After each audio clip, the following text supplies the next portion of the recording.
Hello everyone and welcome back to Gracefield Families. It's great to have you here.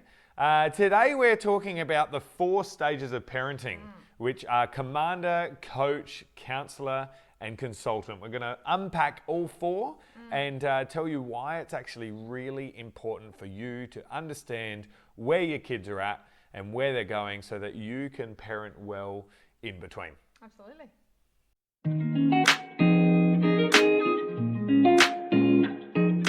Proverbs 22 verse 6 says, "Start children off on the way they should go, and even when they are old, they will not turn from it." It's such a profound verse. Absolutely. Isn't it? And it really shows how, as parents, we need to start them off. We actually need to give them direct guidance and direct help and directly show them Jesus for them to then in future take it on when they're old. Yeah. It shows a journey as parents to help our children get there. Absolutely. We are taking little people and we are trying to create them big people who love Jesus and love people. Yeah, absolutely. And so that's also reflected in these different stages of parenting. And the first one is commander. And this one is for birth to probably around 4 or 5 years old. But I guess it's really important to say it's not cop. Some people say cop, but we really don't like that. Yeah, I just hate the term. It's not...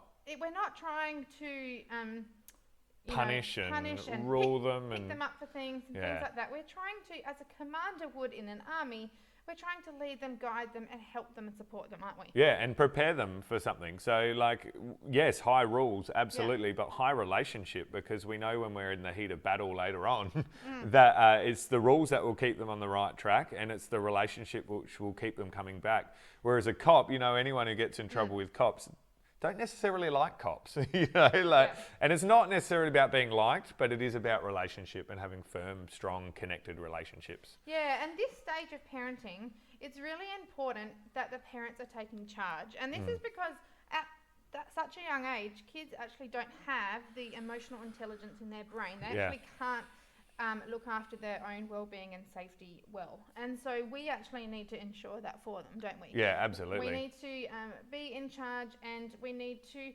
really teach our children through love and through encouragement, but we're actually teaching them how to become self-disciplined. And that is actually through direct discipline as young kids. Absolutely. So we want to take them in this stage from strong discipline ready for the next stage where it's self-discipline.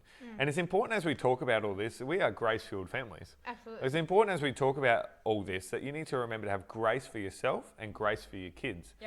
Because God's grace covers over all sin. And so it's important as we talk about this that yes, we're talking about discipline, but it's not harsh. It's loving and correcting, and it's something that needs to keep them safe at this age. Absolutely. It's about boundaries. So this one, the parenting style is really, it's clear and concise instructions. It's setting appropriate boundaries for our kids to keep them safe and also to teach them about life. And it's important to say, as we head into number 2, which is coach, that all these stages overlap. All kids are different. All parents are different. These aren't hard and fast ages or rules.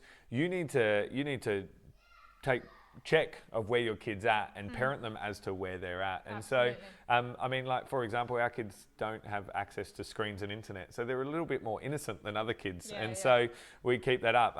Some parents would say that, in this next stage, coach, I'll start to give them screens. We're totally not about that. We keep that discipline up because we want to keep our kids safe. So it's important to see, these aren't hard and fast rules. But stage 2 is coach. That's all about helping your child to develop independence and develop their own abilities. Their brains are developed more now that they're not just going to jump down a flight of stairs or off a really high roof or something like that. They're at the point now where they're going to start making their own decisions. I guess it's about this one. We're still guiding them. You still have rules and boundaries in place, but you're allowing them to try some things on their own. And so you're coaching them through that.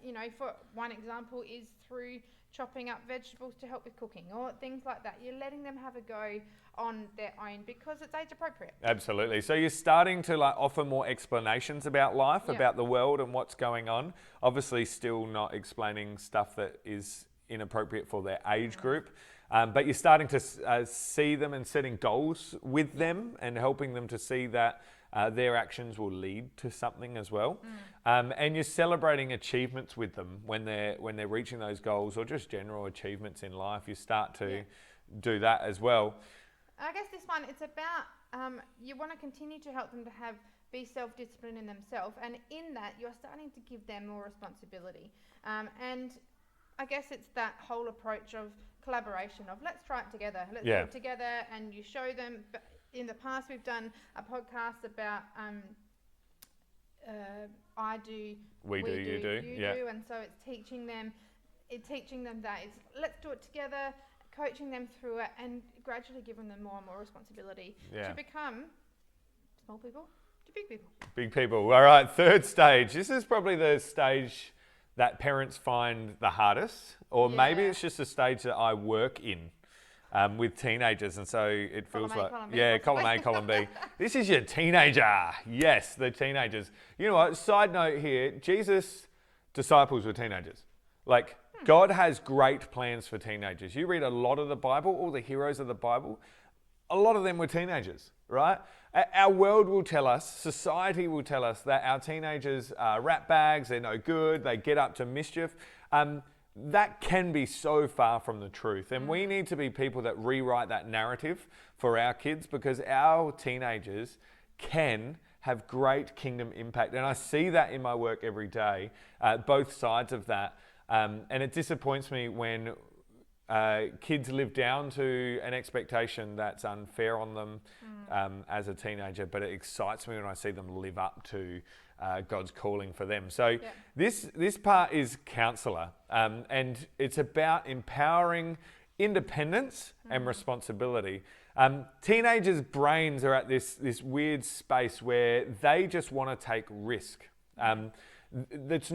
They're not trying to necessarily be defiant. They're not necessarily trying to push the boundaries to annoy you or anything like that. It's just where their brains are at. It hasn't developed to a point where they can't see the difference. And so as parents, we need to allow some of that. We need to become co-pilots. We need to remove even more control. Give them a bit more trust. And a bit more responsibility. Celebrate with them when they get it right. Have grace for them when they don't. And support them and love them and help them be responsible and fix their mistakes. Yeah, I guess it's about helping them to make decisions and to be like, well, this is your decision to make, but, you know, these are my suggestions, and gently guide them through that, but give the responsibility to the kid. Yeah.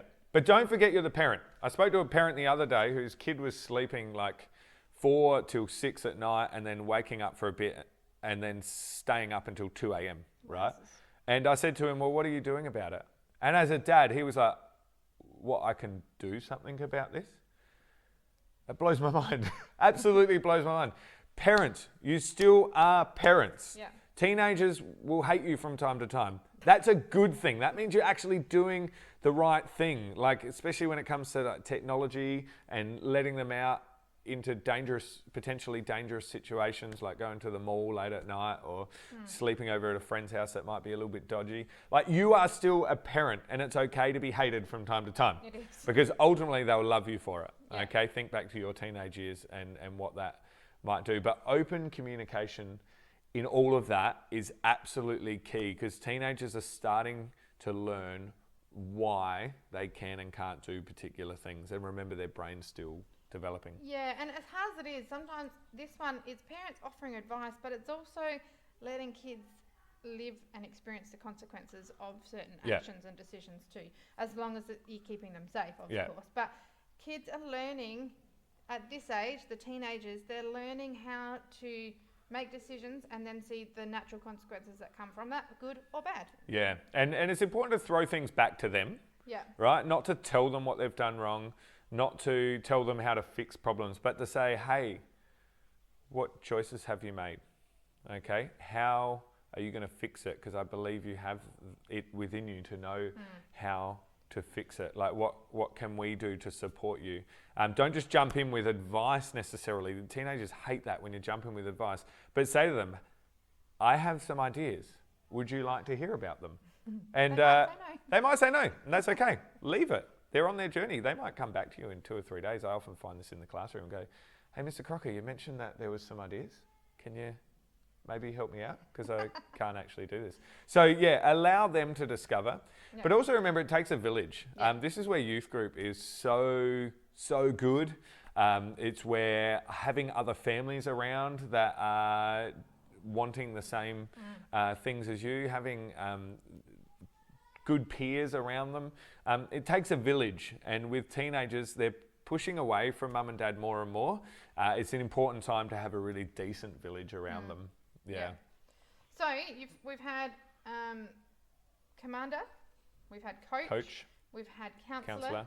And the last one is consultant, and this one is for young adults and beyond. Yeah, really, 18 adults. and beyond-ish. Yeah. And this one is really, the focus is to empower them to make their own decisions. And I guess it's starting to all hands off in this one, isn't it? Absolutely. They're in full responsibility, they're adults themselves, they can navigate these complex situations, and they can, again, come back to you as a sounding board or to advise them on things.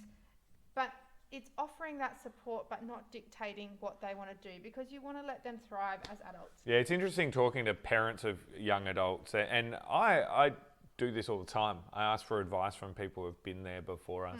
But it's interesting talking to them and them like working out what it means to let go. And we were talking to one guy one day who has like 3 young adult sons and then a teenage daughter, and he was saying, you know what's become really important for him is 11 o'clock at night.